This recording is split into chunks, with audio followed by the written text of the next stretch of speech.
Assalamualaikum warahmatullahi wabarakatuh. Halo semuanya, perkenalkan namaku Azhar Ramadhani dengan NIM 2411306063. Kali ini aku akan membahas tentang bagaimana membedakan bentuk bangunan datar berdasarkan jumlah sisinya.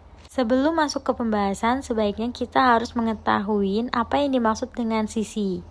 Sisi adalah bagian tepi atau garis perbatasan pada suatu bangunan datar atau bangun ruang, atau sisi dapat dijelaskan sebagai ruas garis yang membentuk bangunan datar.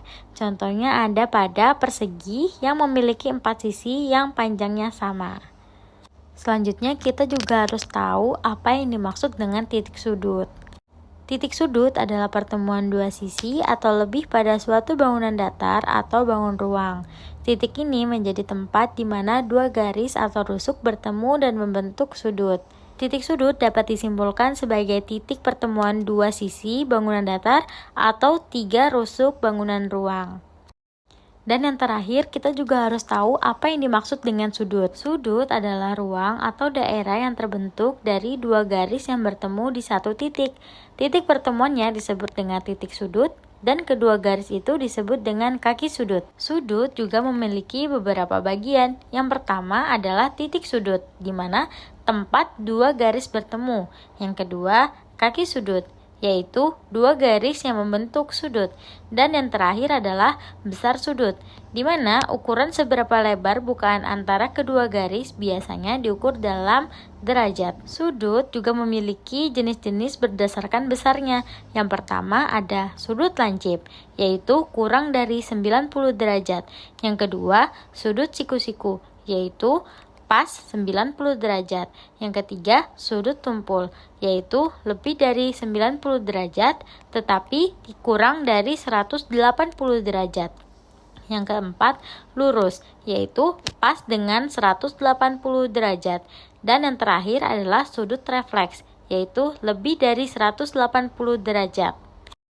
Nah, sekarang kita sudah bisa masuk kepada bangunan datar dibedakan berdasarkan jumlah sisinya.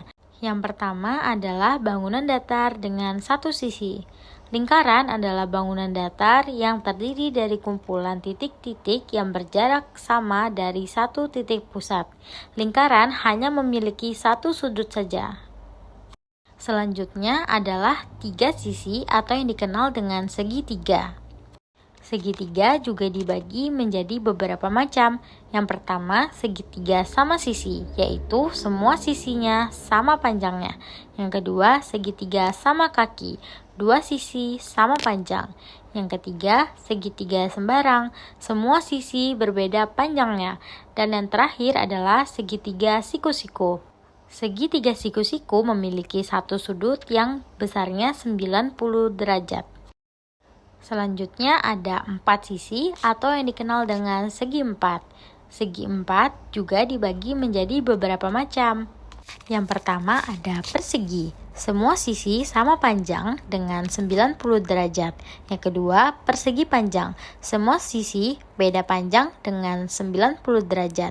Yang ketiga, jajar genjang. Sisi berhadapan sejajar. Yang keempat, belah ketupat, semua sisi sama panjang. Yang kelima, layang-layang, 2 pasang sisi yang berdekatan atau bersekatan sama panjang. Dan yang terakhir adalah trapesium, memiliki sepasang sisi yang sejajar. Dan yang terakhir adalah 5 sisi atau lebih. Biasanya memiliki sisi dan sudut yang sama. Contohnya ada pada 5 sisi, di mana pada sisi ini memiliki 5 dan sudutnya juga terdapat 5 buah. Di sini juga ada contoh yang 6 sisi dan juga ada yang 7 sisi. Itu tadi hasil penjelasan dari saya tentang bagaimana cara membedakan bangunan datar berdasarkan jumlah sisinya. Saya Azhar Ramadhani pamit undur diri, kurang lebihnya saya mohon maaf. Wassalamualaikum warahmatullahi wabarakatuh. Terima kasih.